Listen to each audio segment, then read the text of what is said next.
Gerbiama pirmininkė, kolegos.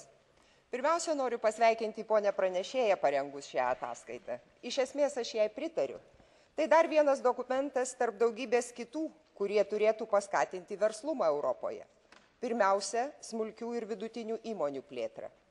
Iš tiesų, bendrijos politika šiuo klausimu yra nuosekli ir, sakyčiau, teisinga.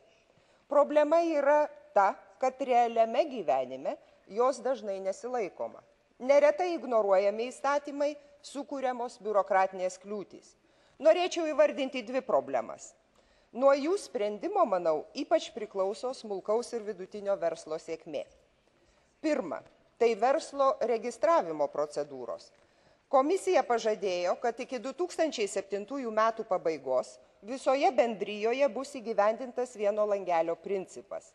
Kovo mėnesio viršūnių susitikime šalys narės irgi sutarė supaprastinti naujų įmonių registravimo procedūras. Sutarta, kad jos neturėtų užtrukti ilgiau nei vieną savaitę. Tačiau faktiškai verslo įregistravimas skirtingose bendrijos šalyse dabar užtrunka nuo vienos dienos iki kelių savaičių.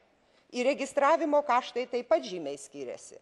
Kai kuriuose šalyse tai nieko nekainuoja, kitur siekia 100 eurų. Antra problema – įmonių veiklos kontrolė, kurią vykdo įvairios valstybės institucijos. Lietuvoje šiuo metu veikia 152 kontroliuojančios institucijos. Verslininkai tai įvardyja kaip vieną iš didžiausių problemų ir korupcijos šaltinių. Neseniai 300 komisijos darbuotojų įsipareigojo iki 2009 metų bent vieną savaitę padirbėti mažose ir vidutinėse įmonėse. Taip jie bandys suprasti problemas. Tai sveikintinas ir konkretus žingsnis. Galbūt panašias akcijas reikėtų išplėsti Europoje, tik ar joms pritars bendryje.